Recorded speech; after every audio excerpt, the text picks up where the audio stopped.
রমাদান মাসের মধ্যে একটা রাত আছে, যে রাতের নাম হচ্ছে লাইলাতুল কদর। আমি আশা করি আপনারা সবাই এই সূরাটা জানেন।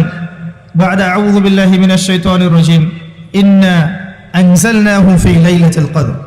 নিশ্চয়ই আমি কোরআনকে নাজিল করেছি লাইলাতুল কদরে, ভাগ্য রজনীতে। ওয়া মা আদরাকা মা লাইলাতুল কদর। হে নবী মুহাম্মদ সাল্লাল্লাহু আলাইহি ওয়াসাল্লাম, আপনি কি জানেন লাইলাতুল কদর কি জিনিস? লাইলাতুল কদরি খায়রুম মিন আলফি শাহর। লাইলাতুল কদর হচ্ছে হাজার মাসের চাইতে উত্তম। এখানে গাণিতিকভাবে ব্যাখ্যা করতে যাবেন না 1000 মাস সমান সমান কত বছর হয়, ব্যাপারটা এমন নয়। এখানে আধিক্য বোঝানো হয়েছে। হাজার হাজার মাস ইবাদত করলে যে নেকি হয়, এক রাত ইবাদত করলে সে নেকি হয়ে যাবে ইনশাআল্লাহ। এই রাতে কি হয়? স্পেশাল তানাজ্জালুল মালাইকাতু ওয়ার রূহ। এই মাসে আল্লাহর পক্ষ থেকে আল্লাহর ফেরেশতারা নেমে আসেন। কোথায় নেমে আসেন? পৃথিবীতে। তাদের সর্দার হিসেবে থাকেন জিবরাইল আলাইহিস সালাম। তানাজ্জালুল মালাইকাতু ওয়ার রূহু ফিহা বিইذনি রাব্বিহিম। আল্লাহর রবের আদেশে তারা এই কাজটা করেন। মিন কুল্লি আমর, প্রত্যেকটা বিষয়ের ফয়সালা হয় এই রাতে। আপনার আমার তাকদীর লেখা হয়েছে আসমান জমিন সৃষ্টির 50,000 বছর আগে। আপনার আমার তাকদীর লেখা হয়েছে আসমান জমিন সৃষ্টির 50,000 বছর আগে। আল্লাহ পাক সমস্ত সৃষ্টির তাকদীর লিখেছেন প্রথম দফায়। দ্বিতীয় দফায় তাকদীর লেখা হয়েছে যখন আমার আপনার রূহ আমাদের মায়ের গর্ভে ছিল 4 মাস 10 দিন বয়স।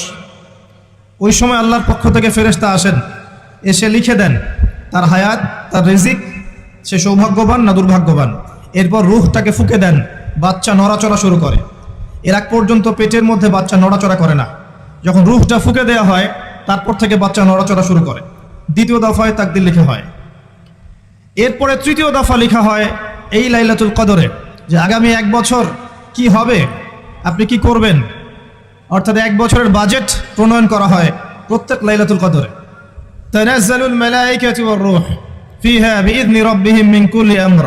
এই রাতের আরেকটা বৈশিষ্ট্য হচ্ছে সালামুন হিয়া হাত্তা মাতলাইল ফজর। ফজর পর্যন্ত এই রাতে শান্তি শান্তি শান্তি শান্তি প্রশান্তি বজায় থাকে। এই রাতে আপনি যে দোয়া করবেন, যে কোনো দোয়াই করবেন, যদি আপনার রিজিকটা হালাল হয় ইনশাআল্লাহ কবুল হয়ে যাবে। যে কোনো দোয়া।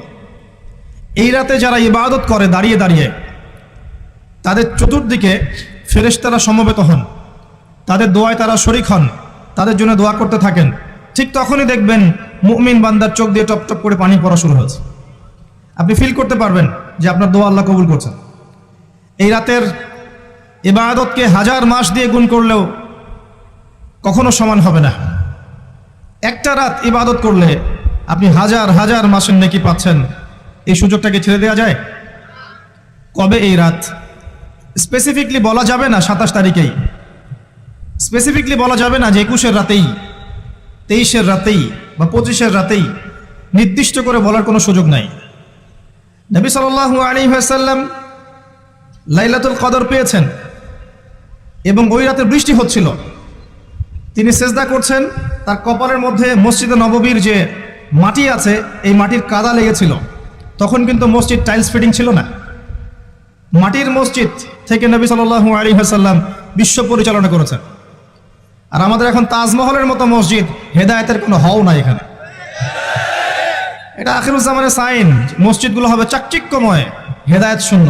হাদিস একদম স্পষ্ট আছে, মসজিদ হবে চাকচিক্যময় কিন্তু হেদায়েত শূন্য। ইভেন দেখবেন নামাজ পড়ছে মুসল্লি, পাশে হই হুল্লা করছে। দিনের কথা আলোচনা হলে বা নামাজ পড়লে, কেউ কোরআন তেলাওয়াত করলে আদবের সাথে যে পাশে শোরগোল করতে হয় না, এটাও এখন বুঝাতে হয়। বুঝাতে গিয়ে যদি আপনি এই আয়াত তেলাওয়াত করেন, লাহুম কুলুবুন লা ইয়াফকাহুনা বিহা, কিছু মানুষকে আল্লাহ পাক কলব দিয়েছেন বোঝে না। ওয়া লাহুম আযানুন লা ইয়াসমাউনা বিহা, কিছু মানুষকে আল্লাহ পাক কান দিয়েছেন শোনে না। ওয়া লাহুম আ'য়ুনুন লা ইবসিরুনা বিহা, কিছু মানুষকে আল্লাহ পাক চোখ দিয়েছেন দেখে না। উলাইকা কাল আনআম, এরা আনআমের মতো। বাল হুম আদাল, বরং তার চাইতেও নিকৃষ্ট। তখন কিছু মানুষের ইগোতে লেগে যায়। আচরণ কিন্তু এমনই। কোরআন যেখানে তেলাওয়াত করা হচ্ছে, নবীর হাদিসের কথা বলা হচ্ছে, সেখানে উঁচু স্বরে কথা বলা জায়েজ নেই। নামাজ পড়ছে একজন ব্যক্তি, সে আল্লাহর সাথে সরাসরি কথা বলছে, তার পাশে কথা বলা জায়েজ নেই। এমনকি নামাজরত ব্যক্তির পাশে কোরআন তেলাওয়াত করাও জায়েজ নেই। আমি কথা কি বুঝতে পারছেন? একজন ব্যক্তি নামাজে দাঁড়িয়েছে, আল্লাহর সাথে কথা বলছে, পাশে আপনি কোরআন তেলাওয়াত করতে পারবেন না জোরে জোরে, মনে মনে করতে হবে, করতে চাইলে মনে মনে করতে হবে। অনেক সময় মসজিদের ভিতরে দেখবেন নামাজ পড়া হচ্ছে, শোরগোল করছে। নবী সাল্লাল্লাহু আলাইহি ওয়াসাল্লাম বলেছিলেন আখিরুজ্জামানে, তিরমিজিতে আছে হাদিসটা, আখিরুজ্জামানে ইসলামের নামটুকু থাকবে, ইসলামের প্রকৃত বিষয়গুলো থাকবে না। কোরআনের মাসহাফ থাকবে, যে মাসহাফ, কোরআনের মাসহাফটা থাকবে, এর শিক্ষাগুলো থাকবে না। মসজিদগুলো হবে চাকচিক্যময়, কিন্তু মসজিদ হবে হেদায়েত শূন্য। আর চতুর্থ লাইনটা আরো ভয়ঙ্কর। 4 নম্বর লাইনে গিয়ে নবীজি বলেছেন সাল্লাল্লাহু আলাইহি ওয়াসাল্লাম, আসমানের নিচে জমিনের উপরে আল্লাহর সবচেয়ে নিকৃষ্ট সৃষ্টি হবেন এক শ্রেণীর আলেম, যাদের থেকে ফিতনা ছড়াবে এবং তাদের দিকেই ফিতনা ফিরে আসবে। তিরমিজির মধ্যে হাদিসটা আছে, যে কোনো আলেমকে জিজ্ঞাসা করে এটা কোন শ্রেণীর আলেম, এটা বোঝার জন্য আপনার পিএইচডি করার দরকার নাই। যারা দিনকে দুনিয়ার বিনিময়ে বিক্রি করেছে তারাই সেই শ্রেণীর আলেম। যারা সত্য কথা বলতে ভয় পেয়েছে তারাই সেই শ্রেণীর আলেম। যারা সত্যকে মিথ্যার সাথে মিশ্রিত করেছে তারাই সেই শ্রেণীর আলেম। এবং যারা ইসলামের নামে উম্মাকে শতদা বিভক্ত করে দিয়েছে, এরাই সেই শ্রেণীর আলেম। নবী করিম সাল্লাল্লাহু আলাইহি ওয়াসাল্লাম বলেছেন, লাইলাতুল কদর আমি পেয়েছি, কপালে কাদা মাটি ছিল, বৃষ্টি হচ্ছিল, তার মানে ওই রাতে বৃষ্টি হতে পারে, ওই রাতে বৃষ্টি হতে পারে। লাইলাতুল কদরের আলামত, রাতের বেলা বৃষ্টি হতে পারে। বৃষ্টি হয়েছে, তিনি নামাজ পড়েছেন, কপালের মধ্যে কাদা লেগেছিল, তিনি বের হয়েছেন, সাহাবীদেরকে বলবেন কোন রাতটা লাইলাতুল কদর, আজকের রাতটা লাইলাতুল কদর, এটা বলতে বের হয়েছেন। বের হয়ে দেখছেন দুজন মুসলিম আপোষে ঝগড়া করছে। লিসেন টু মি, দুজন মুসলিম আপোষে ঝগড়া করছে। আমরা বলি না যে মুসলিমদের মাঝে ইখতিলাফগুলো রহমত, আমরা বলি না? দুজন মুসলিম আপোষে ঝগড়া করছে, এই কাজটার কারণে আল্লাহ রাব্বুল আলামিন নবী সাল্লাল্লাহু আলাইহি ওয়াসাল্লামের হৃদয় থেকে এই কথাটাকে তুলে নিলেন। তিনি আর বললেন না এক্স্যাক্টলি কোন রাতে লাইলাতুল কদর ছিল, তিনি বলতেই বেরিয়েছিলেন যে কোন রাতে লাইলাতুল কদর ছিল। আমাদের ইখতিলাফের কারণে আমরা সেই নির্দিষ্ট রাতটাকে হারিয়ে ফেলেছি। তবে এর মধ্যেই খায়র আছে, এর মধ্যেই কল্যাণ আছে। আরবিতে একটা প্রবাদ আছে, কুল্লু শার ইউজাদু ফিহিল খায়র, প্রত্যেকটা অকল্যাণের পিছনেই কোনো না কোনো কল্যাণ আছে।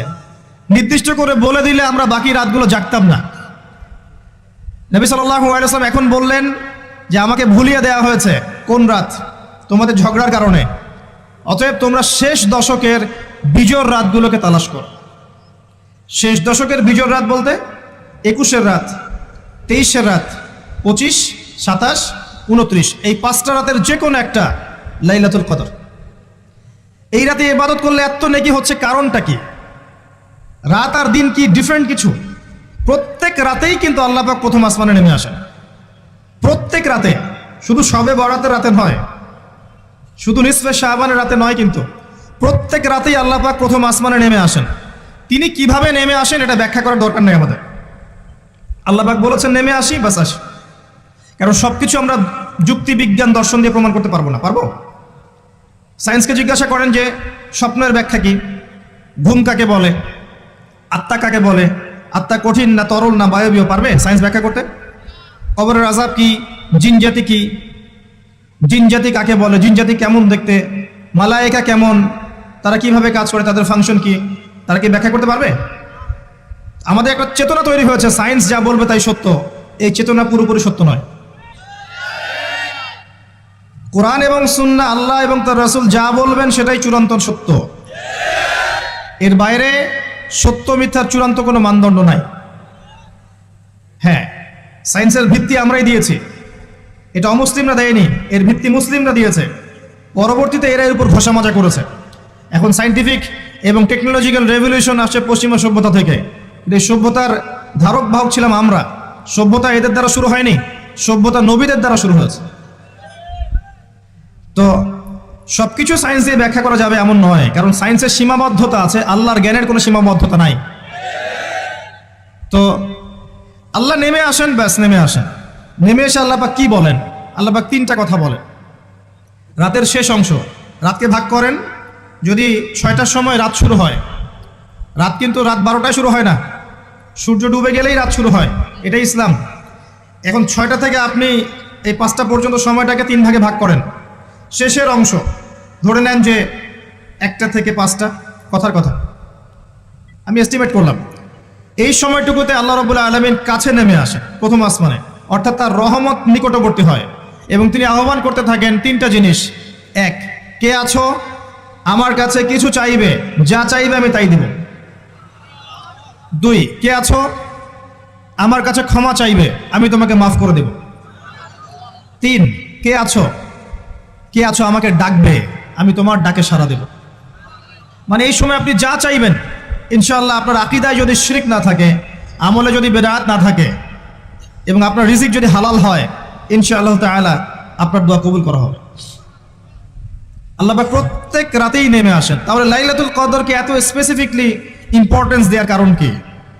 একটাই কারণ, মনে রাখবেন, লাইলাতুল কদরকে মর্যাদামণ্ডিত করার এবং রমাদান মাসকে শ্রেষ্ঠ মাস মর্যাদামণ্ডিত করার একটা কারণ, only one reason behind it, সেটা হচ্ছে এই মাসে এবং এই রাতে আল কোরআন নাজিল হয়েছে। কথা কি বুঝতে পারছেন? কোরআন নাজিলের কারণেই এই মাসটা মহামান্বিত, কোরআন নাজিলের কারণেই এই রাতটা সম্মানিত। ইন্না আনজালনাহু ফি লাইলাতুল কদর। আসুন সামনে যাই। নবী করিম সাল্লাল্লাহু আলাইহি ওয়াসাল্লাম যখন এই জাহেলি যুগে বাস করছেন, এই লাইলাতুল কদরে রমাদান মাসে আল্লাহ পাক কোরআন নাজিল করলেন। কি জন্য নাজিল করলেন? কারণ এই সমাজটাকে পরিবর্তন করার জন্যে, সমাজের জাহিলিয়াতগুলোকে দূর করার জন্যে নবী করিম সাল্লাল্লাহু আলাইহি ওয়াসাল্লাম প্রচণ্ড ফিকির করতেন। কি করা যায়, কি করলে মানুষগুলো শিরক ছেড়ে দিবে, কি করলে সুদ বন্ধ হবে, কি করলে মাদক থেকে মানুষ দূরে থাকবে, কি করলে নারীর সম্মান বৃদ্ধি পাবে। তিনি ভাবতেন কিভাবে গোত্রীয় হানাহানি বন্ধ করা যায়, তিনি এগুলো ভাবতে থাকতেন। হেরা গুহায় বসে তিনি এগুলো ভাবতেন কি করা যায়। যুবক বয়সে তিনি হিলফুল ফুজুর তৈরি করেছেন এগুলো সমস্যা দূর করার জন্য, কিন্তু পরিপূর্ণরূপে সফল হয়েছেন বলতে পারি না আমরা, কারণ তখন ওহী আসেনি। এই ভাবতে ভাবতে ভাবতে ভাবতে একদিন এক রাতে তার কাছে আল্লাহর পক্ষ থেকে কোরআন নাজিল হলো। সূরা আলাকের প্রথম 5টা আয়াত, বিসমিল্লাহির রহমানির রহিম, ইকরা বিসমি রাব্বিকাল্লাযী খালাক। পড়ুন আপনার রবের নামে যিনি আপনাকে সৃষ্টি করেছেন। খালাকাল ইনসানা মিন আলাক, যিনি মানুষকে সৃষ্টি করেছেন জমাট বাঁধা রক্তপিণ্ড থেকে। আমরা সবাই জমাট বাঁধা রক্তপিণ্ড ছিলাম মায়ের পেটে। আজকে আমরা আল্লাহ দ্রোহী হয়েছি, কিন্তু আমরা পেটের মধ্যে এতটুকু জমাট বাঁধা রক্তপিণ্ড ছিলাম। সূরা ইয়াসিনের মধ্যে আল্লাহ পাক এই কথাটা বলেছেন, তোমাদেরকে তো নুতফা থেকে সৃষ্টি করেছি, ফাইদা হুয়া খসিমুম মুবিন, যখন সে বড় হয়েছে সুস্পষ্টভাবে আল্লাহর বিরুদ্ধাচরণ করছে। ঈদের যে শপিংটার কথা বলছি, এটা এই কারণে বলছি, লাস্টের দশকে আমরা ঈদের শপিংয়ে বেশি ব্যস্ত থাকি, এতে করে লাইলাতুল কদরটা আমরা হারিয়ে ফেলি।